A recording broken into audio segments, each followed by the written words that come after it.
tercer programa, este tercer podcast sobre salud mental. Hoy nos acompaña una profesional en salud mental, en psicología infantil y psicorehabilitación, quien es Jaycee Paladines. Hoy hablaremos de un tema que lo habíamos dejado en la otra parte pendiente. Hablaremos sobre autismo, la visión de los profesionales en el trabajo del autismo. Dicen muchos que hay que empezar por el principio, y el principio es presentándola a Jaycee, una joven profesional, pero que va adquiriendo experiencia en salud mental y específicamente en el campo de la psicorehabilitación y la psicología infantil. Bienvenida, Jaycee, a este programa, a este podcast de Hablemos de Salud Mental, que también sale en este momento por la red social en vivo que es TikTok. ¿Cómo estás?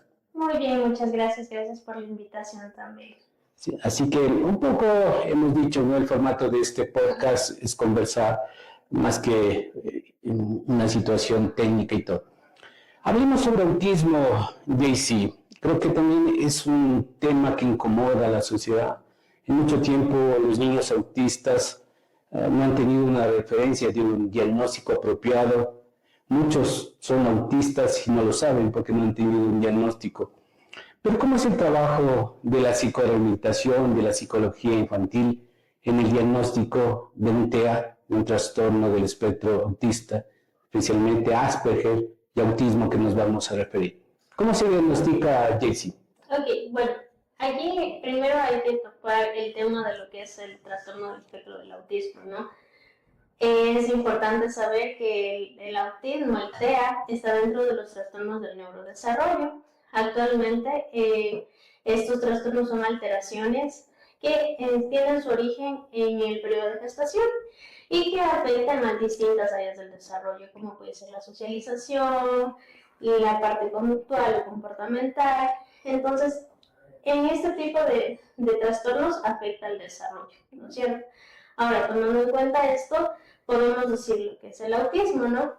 El autismo es una alteración neurobiológica que afecta a tres áreas fundamentales, que viene a ser la comunicación, la socialización y también la parte del comportamiento.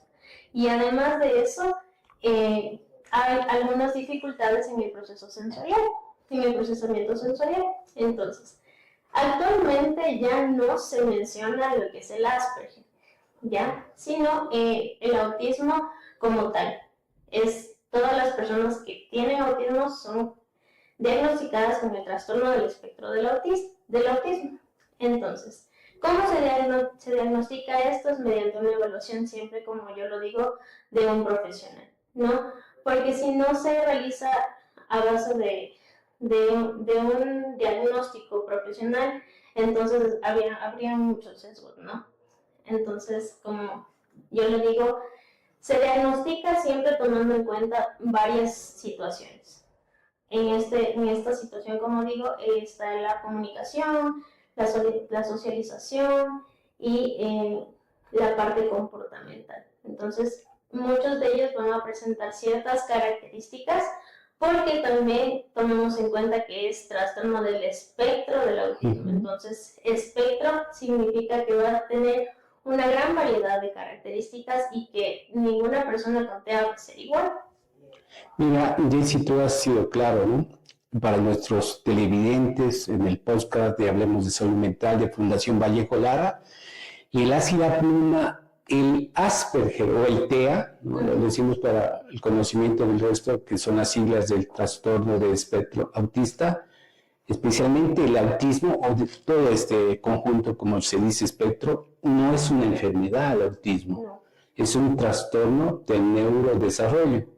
Ha sido clave, hay tres características principales, que la interacción social, la comunicación social, y también que puede ser asociada a la hipersensibilidad, ¿no?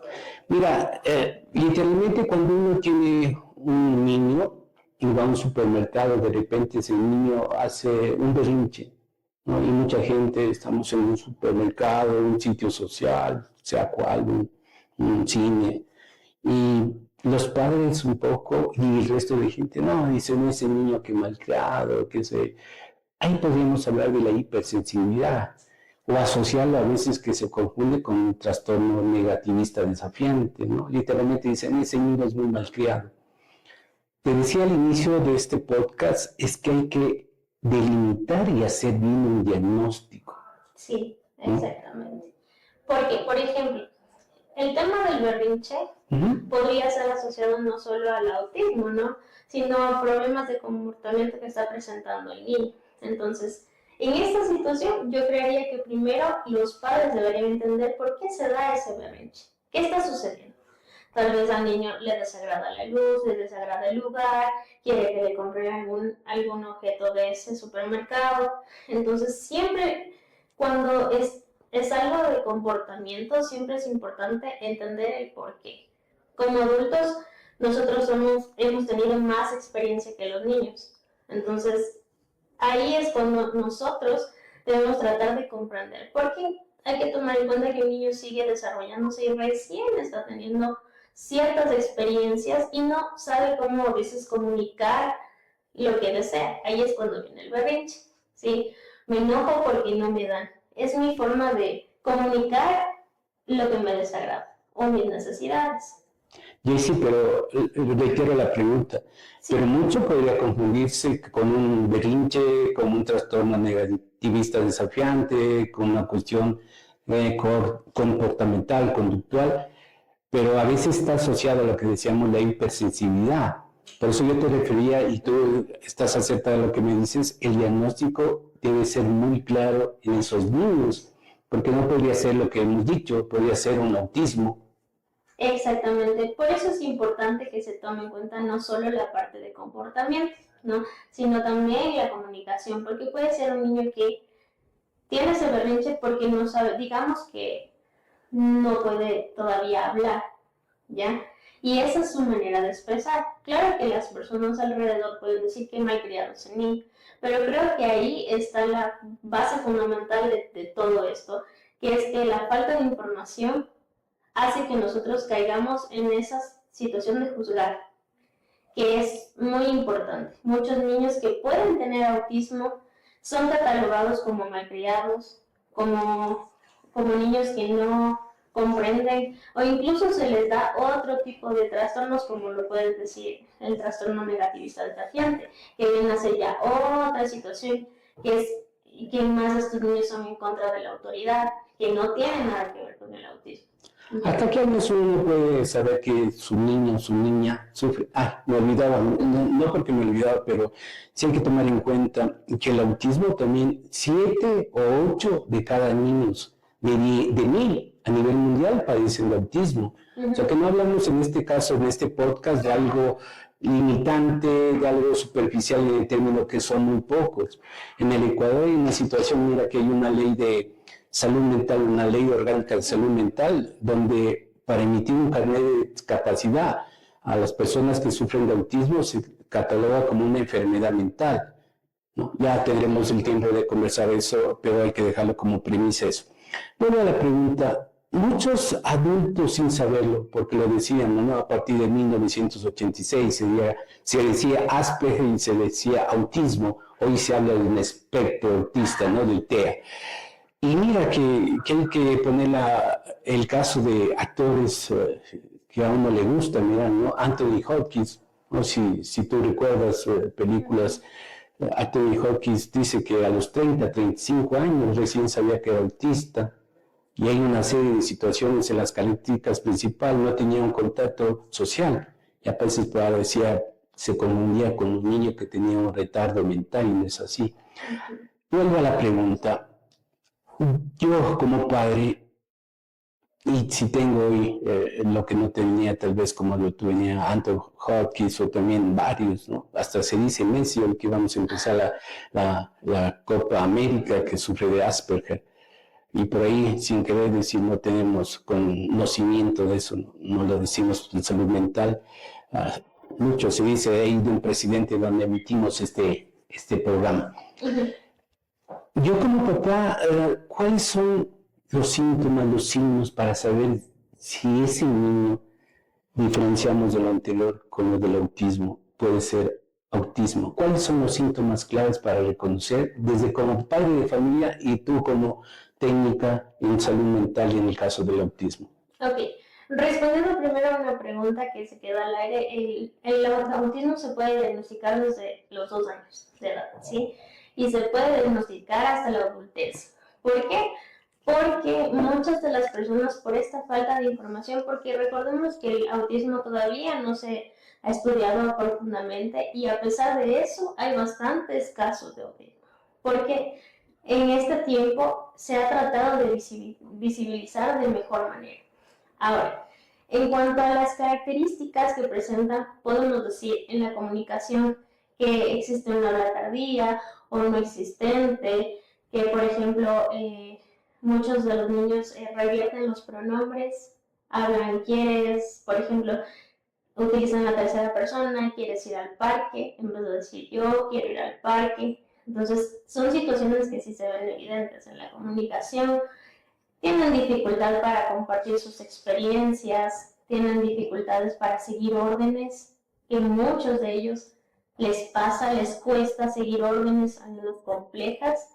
Las órdenes simples las hacen pero con palabras cortas, con un lenguaje sumamente claro. Entonces, cuando una persona, por ejemplo, le dice, tráeme esto y pásame esto, o pásame la taza que está encima de la cosa, porque muchas veces los padres hablan de esa forma típica, ¿no? Esas situaciones los chicos que presentan TEA no comprenden. Eso puede ser una clave para entender, ¿no? Exactamente. Tal vez me dices que no me entiendes, porque te digo que me pases la cosa que está encima de él. Sí, entonces ellos son bastante literales en cuanto al lenguaje. Entonces ellos tienden a confundirse en esa situación y por ahí podríamos ya estar viendo que algo sucede. También presentan, por ejemplo, en la socialización, tienen dificultades para compartir el juego. Algunos padres me han comentado que, por ejemplo, se quedan junto a los niños, pero no juegan con ellos, ¿no? No juegan con ellos, sino que juegan aislados. O sea, juegan con sus juguetes, pero no comparten. Lo que otros niños, por ejemplo, a los 3, 4 años ya tratan de integrarse. Podríamos ver ahí también otra característica. En cuanto a la socialización, también podemos ver que se les dificulta expresar las emociones y comprender las emociones de los demás. También podría ser esta parte de la reciprocidad emocional, de que no, o sea, no es que no puedan, sino que tal vez hay esa dificultad para entender. Bueno, en esta parte hay una situación que habla acerca de la teoría de la mente. Entonces, aquí nos habla que yo no soy capaz de tratar de entender lo que tú piensas o sientes. Entonces, eso es lo que podría ser en socialización. En comportamientos existen bastantes características, yo solo les estoy mencionando algunas, pero existen comportamientos repetitivos, son algunos, no todos, son muy estrictos en las rutinas, por ejemplo. Que si hoy te levantas, te pones tu uniforme, vas a la escuela y regresas todo. Pero si tú le cambias, por ejemplo, el día de hoy, sin anticiparle que mañana no hay escuela, llega el día de mañana, se levanta, quiere ponerse su uniforme, su mamá le dice, no, hoy no hay clases. Y como no hay una anticipación, entonces el niño empieza a tener esos clases de berrinches que se llama, pero son crisis, ¿no? ¿Por qué son crisis? Porque tienen una duración más extensa y son más intensos. Entonces, eso en cuanto a los comportamientos, igual pueden apilar cosas, alinear los objetos, tienen intereses o fijaciones en cosas que no son usuales. Y también, también se puede, por ejemplo, en la parte sensorial, pueden tener algunas dificultades en cuanto a gustos, colores, pueden tener hipersensibilidad auditiva, visual. Entonces, tal vez ahora como que no se entienda mucho, pero, por ejemplo, puede ser que un niño se ponga a llorar al entrar a esta sala, la madre no comprenda, pero es porque no le gusta este color, porque siente una aberración a ese color. La hipersensibilidad, ¿no? Por ejemplo, ahorita estamos con luces. Exacto, puede ser que un niño al entrar no pueda soportar las luces y lo que haga es golpearse la cabecita. Las estereotipias, ¿no? Exactamente, estereotipos, que no tienen un propósito, más que es su forma de comunicar que algo no le agrada. Hay que tener mucho en cuenta, ¿no? Hablamos de la hipersensibilidad. Yo digo, entre personas que nos consideran o nos consideramos normales, evidentemente hay sonidos, hay desde la cuestión visual, que vuelvo a repetir que creo que ese concepto ya hay una normalidad, ¿no? Siempre nosotros no tenemos o no somos normales como nos hacen entender la hipersensibilidad que existe. Jaycee, ¿cuáles son también los niveles? ¿No? Hay niveles en el autismo, ¿no? Hay niveles que tú nos vas a explicar, pero en general no voy a adelantar lo que nos vas a decir. Debe ser también, creo que la sociedad implica que mediante el diagnóstico, el conocimiento del autismo, se pretenda, o mejor dicho, pretendan sus familiares y la sociedad que se validen sus derechos, porque muchos niños, como lo decimos, si no tenemos un diagnóstico adecuado, van a pasar como niños con vida difícil o conducta, un comportamiento muy difícil y no es lo que es, ¿no? Permítanme decirlo así, no es lo que es un autismo, como tú nos has dicho, nos has manifestado claramente, es la hipersensibilidad o las 3 reglas que existen en el autismo, ¿no? La interacción social, la comunicación y la hipersensibilidad. ¿Cuáles son los niveles del autismo? Bueno, el autismo, como ya lo mencioné, ya no existe esa palabra de que es Asperger o que, por ejemplo, antes se asociaba que todas las personas con autismo eran inteligentes. Es importante aquí aclarar que la inteligencia no es una clave del autismo, no es parte del autismo. Sí, existen también diagnósticos con TEA que han sido asociados a la discapacidad intelectual. Aclarando esta parte, se ha cambiado y ahora existen 3 niveles en el autismo, de acuerdo a la funcionalidad. ¿Qué quiere decir eso?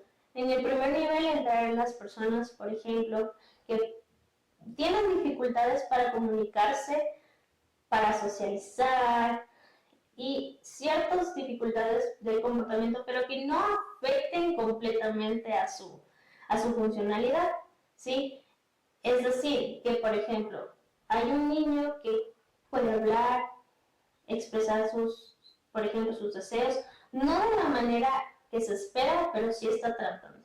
Por ejemplo, en el habla tardía, está aprendiendo recién a hablar, pero es un niño que con una intervención adecuada va a poder mejorar esa situación.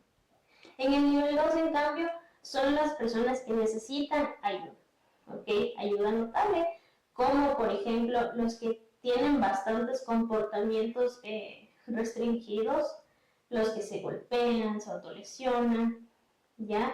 Y que se debe trabajar bastante y que tienen, por así decirlo, las personas tienen que estar más al pendiente de ellos, ¿sí? Y el tercer nivel ya vendría a ser el que necesita ayuda, notablemente, o sea, el que sí realmente necesita ayuda porque tiene dificultades en las 3 áreas, en comunicación, comportamiento y socialización, y que se debe trabajar las 3 igual. Claro que con los anteriores también se debe trabajar, pero es más o menos, como así decirlo, cada nivel es más intenso. Sí, el tercero va a ser el que más tenga dificultades.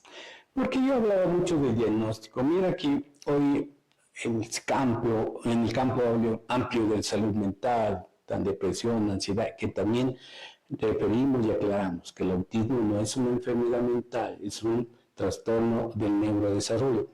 Pero en este campo amplio hoy tenemos redes sociales y dice, mira, tú contesta 4 preguntas y tu diagnóstico es esta enfermedad.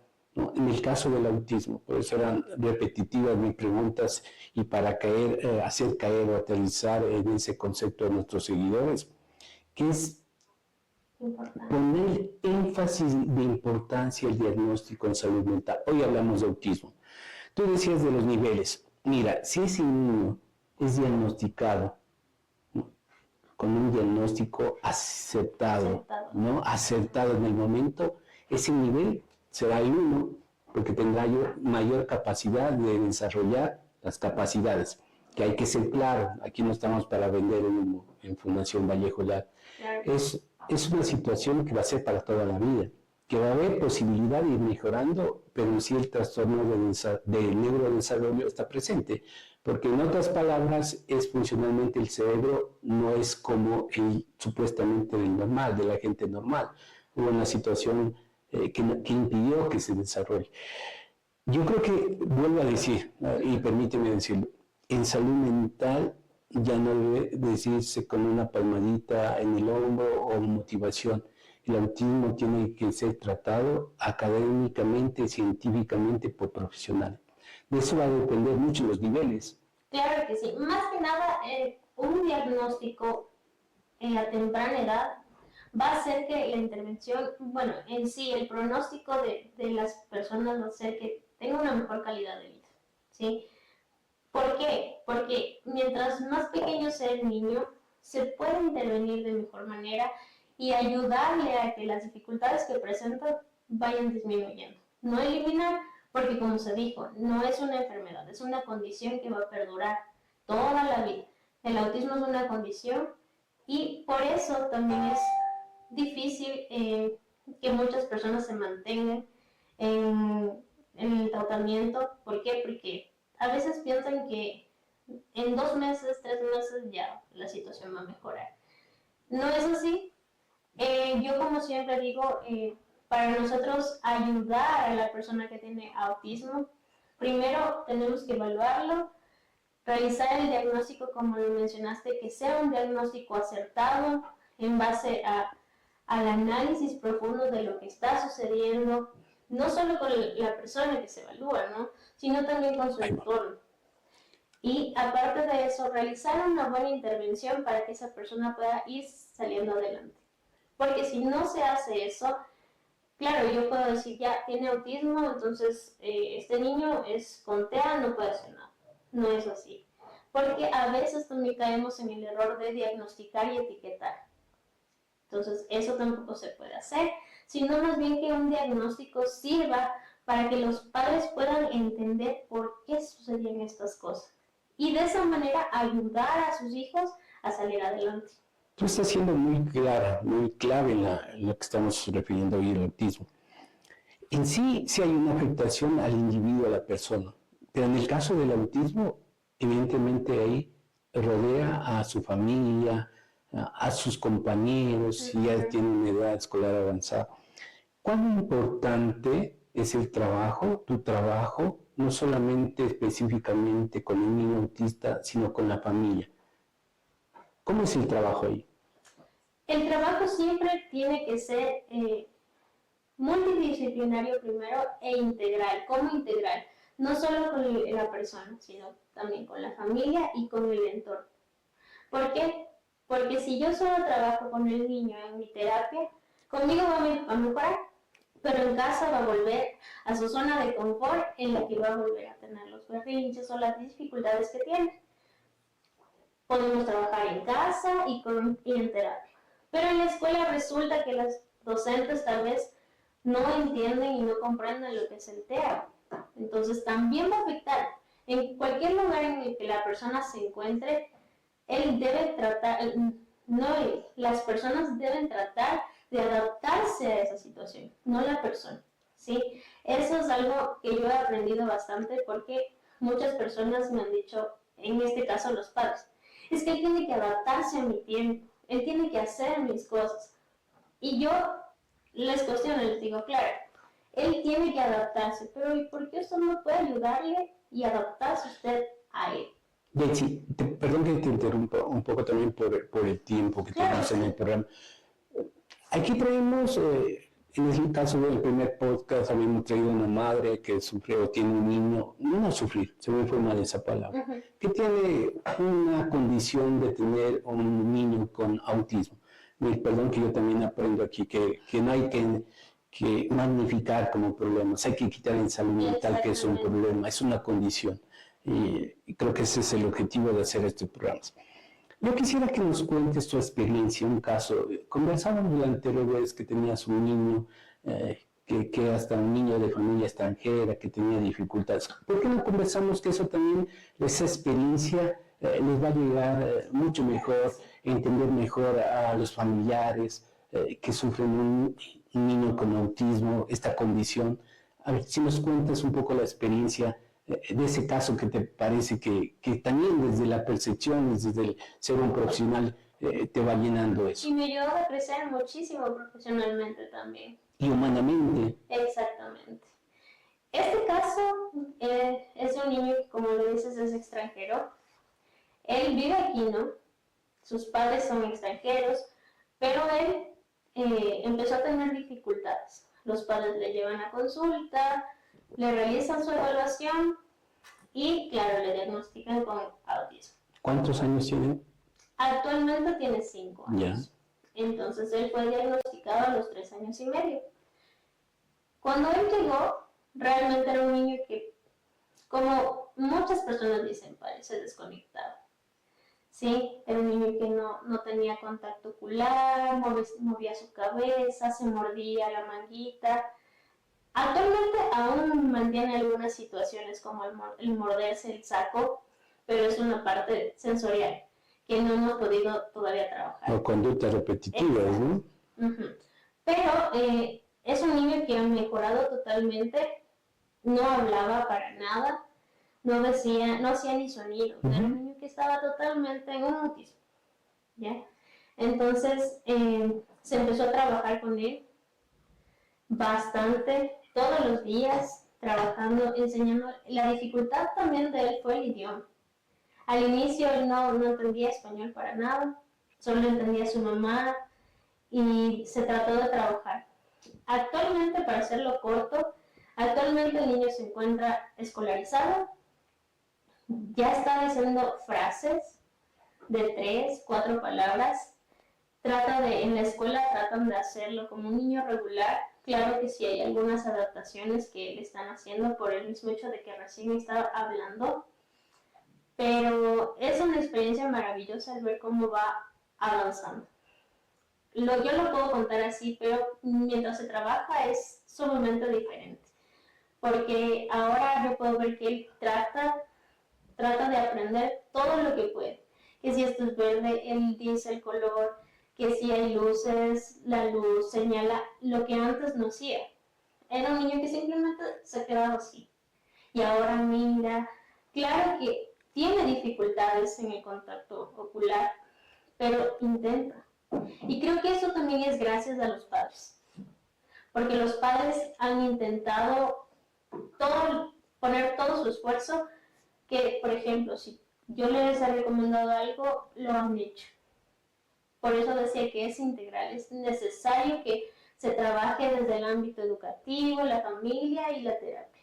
En la escuela igual, si se realiza una recomendación, las profes han estado ahí y ahora el niño tiene dificultades para pronunciar, porque como dije, está aprendiendo a hablar, pero habla, trata de comunicarse.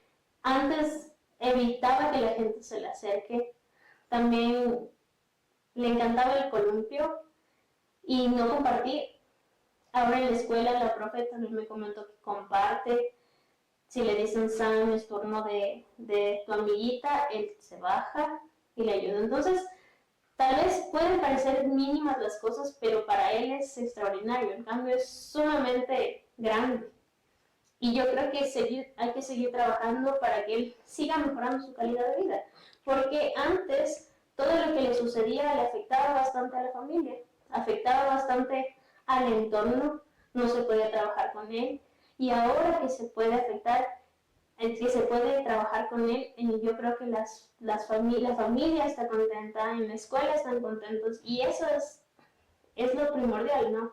Lo más importante de nuestro trabajo es el bienestar de las personas con las que trabajamos. Es importantísimo la detención temprana del diagnóstico, es muy importante.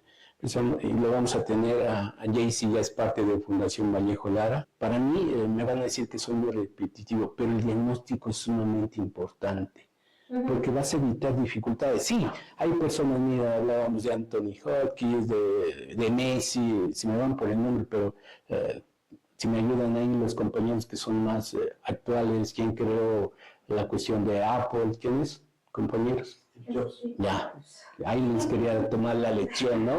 Les quería tomar la lección que él es, mira, ¿no? Asperger y que en el espectro también está del autismo.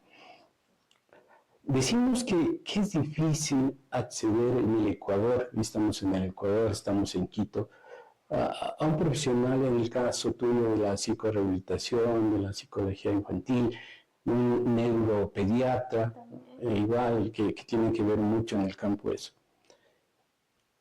¿Tú crees? Y mi pregunta pareciera que va a ser media. Dicen que no hay pregunta tonta o tonto preguntador. Me voy a involucrar en las dos partes. Si yo voy a un estrato bajo, no vamos a tomar o tenemos el caso de esa persona que hemos conversado. Seguramente él tiene la facilidad y los recursos económicos para acceder y pagar una terapia. Literalmente en toda ciudad, yo no digo, no, me cuestiono mucho, porque el sur tiene que ser de pobres y el norte de ricos. No, me hago esa pregunta que yo digo. Si la gente del sur tuviera la facilidad, va por ahí, no, me están viendo con mala cara porque comienzo a hablar, dicen que de salud mental no hablo, pero voy ahí, los compañeros que están atrás de cámaras nos están hablando, me están hablando a mí. Yo digo, con esta fundación, ¿no? Y lo repito, Fundación Vallejo Lara, tratamos también los derechos de esas personas del sur. Me refiero al sur porque también en el norte hay situación de estratos. Muchos, ¿no? Yo conozco por esta cuestión de trabajo en salud mental, hay muchas personas que han sido diagnosticadas a los 40 años, o que tal vez no son diagnosticadas.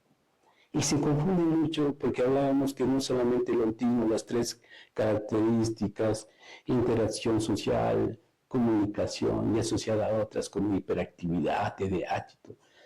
Pero si yo digo a esa persona, ya en la realidad no fue diagnosticada, y a los 35 años le comienza a pegar a su esposa porque encuentra una hipersensibilidad, esa persona se divorcia en el mejor de los casos. Voy a decir una cosa que podría sonar media absurda, pero ahora que vivimos de tanta violencia de género, ¿alguno de esos personajes no será autista? No solo autista. En este caso, En este caso podría ser. ¿Por qué? Porque como yo dije, las crisis que ellos presentan pueden convertirse en una equivocación para los demás, ¿sí? Cuando son niños, por ejemplo, las crisis que tienden a autolesionarse y lesionar a los demás. ¿Puede eso transportarse a cuando son adultos y no son diagnosticados? Sí puede. Sí puede ser. Por eso la importancia, como dices, de un diagnóstico. Porque, como puedes ver, se ha hablado de niños, niñas y adolescentes, pero el autismo es una condición de vida. No se visibiliza a los autistas que tienen 30, 40 años. También existen adultos con TEA, ¿sí? Y esta es una población que no se ha topado. ¿Por qué? Porque muchos de ellos enmascaran las características, ¿sí? Que tienen que adaptarse a la sociedad. Cuando, como yo lo dije hace un momento, somos nosotros los que tenemos que adaptarnos a las personas que tienen necesidades, ¿sí? ¿Por qué? Porque como una persona neurotípica tratamos de visibilizar las cosas que están pasando de mejor manera, comparado con una persona que tiene TEA. Entonces, ¿quién es el que debería estar a la mano de ayudar a que sus derechos se respeten? Somos nosotros. Conjuntamente con las personas con TEA somos nosotros. Porque, como tú dices, tal vez esa persona tuvo violencia doméstica, pero no fue totalmente consciente de eso, sino fue un estallido de ir a una explosión, de tal vez su esposa movió la taza que él siempre tenía ahí, y eso desató una crisis. Sí puede ser que eso suceda. Por eso la importancia del diagnóstico.